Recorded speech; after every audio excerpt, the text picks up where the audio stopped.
नमस्कार। आज हम इतिहास के एक बहुत ही कह सकते हैं दहला देने वाले अध्याय पर बात कर रहे हैं। जार बॉम्बा, सबसे शक्तिशाली परमाणु हथियार। हमारे पास इससे जुड़े कुछ दिलचस्प दस्तावेज हैं और हम कोशिश करेंगे कि इस महाविनाशक हथियार के पीछे की कहानी को समझें। जी हाँ। और ये समझना जरूरी है कि ये सिर्फ एक हथियार नहीं था, ये शीत युद्ध का उस दौर का एक प्रतीक था। बिल्कुल। तो हमारा मकसद है इसकी ताकत, इसे बनाने की वजह और दुनिया पर इसके असर को टटोलना। तो चलिए शुरू करते हैं। सोचिए एक ऐसा बम जिसकी क्षमता 50 मेगाटन टीएनटी थी। 50 मेगाटन मतलब हिरोशिमा पर जो बम गिरा था उससे हजारों गुना ज्यादा शक्तिशाली। हाँ, और दिलचस्प बात यह है कि शुरू में तो इसे 100 मेगाटन का बनाने का इरादा था, दुगना। अब विश्वसनीय लगता है। अच्छा, पहले कुछ बुनियादी बातें कर लेते हैं। ये परीक्षण कब और कहाँ हुआ था? ये सोवियत संघ ने किया था 30 अक्टूबर 1961 को। जगह थी आर्कटिक महासागर के ऊपर, नोवाया ज़ेम्लिया नाम का एक द्वीप समूह है वहां पर। और इसे गिराया कैसे गया? मतलब ये कोई छोटा मोटा बम तो था नहीं? नहीं, बिल्कुल नहीं। इसके लिए एक खास किस्म का बॉम्बर विमान इस्तेमाल हुआ, T-95V, जिसे मॉडिफाई किया गया था। और विमान के क्रू को, मतलब चालक दल को, धमाके से दूर जाने का कुछ वक्त मिल सके, इसके लिए बम के साथ एक बहुत बड़ा पैराशूट लगाया गया था। पैराशूट बम के साथ? जी हाँ, करीब 800 किलो का पैराशूट था वो, ताकि बम धीरे धीरे गिरे और विमान को कुछ मिनट्स मिल जाएं दूर निकलने के लिए। वाह। अच्छा, अब जरा इस बम के साइज और इसकी तकनीक के बारे में बताइए। सुनने में ही भारी भरकम लगता है। भारी भरकम था ही। वजन करीब 27,000 किलोग्राम, लंबाई 8 मीटर, मतलब एक बस जितनी लंबी समझिए, और व्यास यानी मोटाई 2 मीटर से ज्यादा। बाप रे। और तकनीकी तौर पर देखें तो ये एक 3 चरणीय थर्मोन्यूक्लियर हथियार था। 3 चरणीय, इसका क्या मतलब हुआ? आसान भाषा में कहें तो ये एक साधारण परमाणु बम की तरह नहीं था। इसमें कई चरणों में, मतलब स्टेप्स में, न्यूक्लियर रिएक्शन होता था। पहले एक फिशन रिएक्शन शुरू होता था, जो फिर फ्यूजन रिएक्शन को ट्रिगर करता था, और फिर शायद एक और स्टेज, जिससे इसकी ताकत कई गुना बढ़ जाती थी। हाइड्रोजन बम जैसा समझिए, पर उससे भी ज्यादा कॉम्प्लेक्स। अच्छा, लेकिन फिर वही सवाल कि अगर ये 100 मेगाटन का बन सकता था तो इसे 50 पर ही क्यों टेस्ट किया गया? आपने कहा कि चालक दल की सुरक्षा एक वजह थी। हाँ, वो एक मुख्य वजह थी। 50 मेगाटन पर भी धमाका इतना जबरदस्त था कि विमान के बचने की गारंटी नहीं थी। 100 मेगाटन पर तो वो लगभग नामुमकिन होता। दूसरी बड़ी वजह थी रेडियोधर्मी फॉलआउट। फॉलआउट मतलब वो खतरनाक रेडियोधर्मी कण जो धमाके के बाद फैलते हैं। बिल्कुल। 100 मेगाटन के धमाके से इतना ज्यादा फॉलआउट होता कि वो पूरी दुनिया में फैल सकता था, जिसके नतीजे भयानक होते। तो उन्होंने फॉलआउट कम करने के लिए और क्रू की थोड़ी बहुत सुरक्षा के लिए इसकी क्षमता आधी कर दी।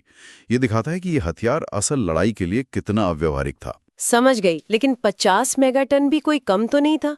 उसके असर के बारे में क्या जानकारी है? असर तो होश उड़ा देने वाला था।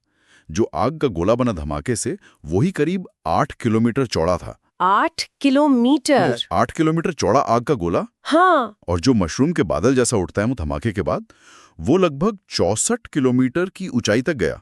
मतलब हमारे वायुमंडल की सबसे ऊपरी परतों में से एक, स्ट्रेटोस्फीयर तक पहुंच गया था। कल्पना करना भी मुश्किल है। और दूर तक क्या असर हुआ? दूर तक भी बहुत असर हुआ। जो शॉकवेव, मतलब धमाके से पैदा होने वाली दबाव की लहर थी, उसने पूरी पृथ्वी के, जी हाँ, पूरी पृथ्वी के 3 चक्कर लगाए। 3 चक्कर? ये कैसे पता चला? उस समय दुनिया भर में जो सिस्मिक स्टेशंस और बैरोमीटर लगे थे, उन्होंने इसे रिकॉर्ड किया था। और सुनिए, 900 किलोमीटर दूर नॉर्वे और फिनलैंड जैसे देशों में लोगों के घरों की खिड़कियां तक टूट गईं धमाके से। 900 किलोमीटर दूर? जी।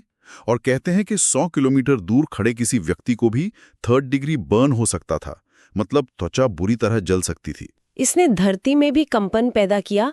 रिक्टर स्केल पर करीब 5.0 से 5.25 तीव्रता का भूकंप जैसा। तो फिर सवाल वही है, इतना खतरनाक, इतना अव्यवहारिक बम आखिर बनाया ही क्यों गया? क्या कोई इसे सच में इस्तेमाल करने का सोच रहा था? देखिए, इसका मुख्य उद्देश्य सैन्य इस्तेमाल नहीं था। ज्यादातर विशेषज्ञ मानते हैं कि ये एक राजनीतिक चाल थी, एक शक्ति प्रदर्शन। शक्ति प्रदर्शन किसके लिए? अमेरिका और पश्चिमी देशों यानी नाटो को दिखाने के लिए। वो शीत युद्ध का दौर था, तनाव बहुत ज्यादा था, बर्लिन संकट जैसी चीजें चल रही थीं। सोवियत संघ दुनिया को, खासकर अपने प्रतिद्वंदियों को, अपनी परमाणु क्षमता दिखाकर डराना चाहता था, अपनी धाक जमाना चाहता था। मतलब ये एक तरह का मनोवैज्ञानिक हथियार ज्यादा था। हाँ, कह सकते हैं। वैज्ञानिक और सेना के लोग भी जानते थे कि ये इतना बड़ा और भारी है कि इसे किसी मिसाइल पर लगाना या सामान्य बॉम्बर से गिराना बहुत मुश्किल, लगभग नामुमकिन था। इसे असल युद्ध में इस्तेमाल करने का शायद कभी इरादा था ही नहीं। तो ये हथियार सिर्फ एक बार टेस्ट हुआ और फिर इसका क्या हुआ? हाँ, ये कभी इस्तेमाल के लायक बना ही नहीं।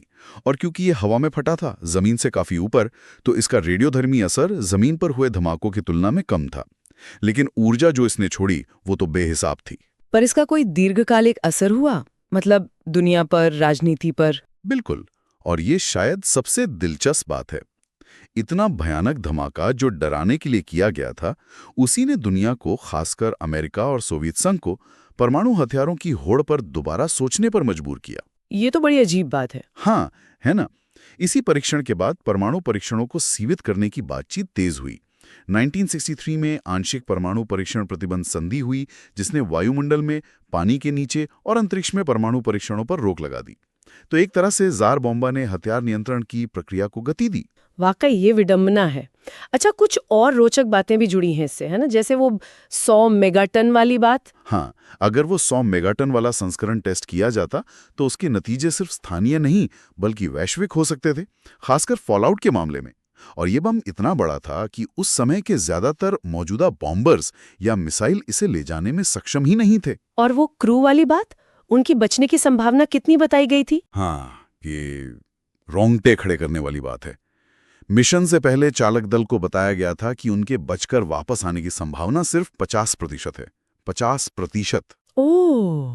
पर वो बच गए। हाँ। किस्मत से वो विमान धमाके की शॉक वेव से बचकर निकल गया और चालक दल सुरक्षित लौट आया। तो इस पूरी कहानी का सार क्या निकलता है? जार बॉम्बा क्या था असल में? मेरे ख्याल से जार बॉम्बा इंसानी विनाशकारी क्षमता का चरम बिंदु था। एक हथियार से ज्यादा ये शीत युद्ध का एक राजनीतिक और मनोवैज्ञानिक हथियार था। और इसने अनजाने में ही सही दुनिया को हथियारों की होड़ कम करने की दिशा में सोचने पर मजबूर किया। बिल्कुल। और ये हमें एक बहुत ही बुनियादी और शायद डरावने सवाल पर लाकर खड़ा करता है। क्या? कि इंसान द्वारा बनाई जा सकने वाली तबाही की ताकत की क्या कोई सीमा होनी चाहिए या हो सकती है? जार बॉम्बा हमें ये सोचने पर मजबूर करता है कि क्या ऐसी शक्ति बनाना जिसे इस्तेमाल करना ही लगभग नामुमकिन या पूरी तरह से अनैतिक हो, क्या ये कोई समझदारी है? ये वाकई एक गहरा सवाल है, एक ऐसा विचार जिसके बारे में हम सबको सोचना चाहिए।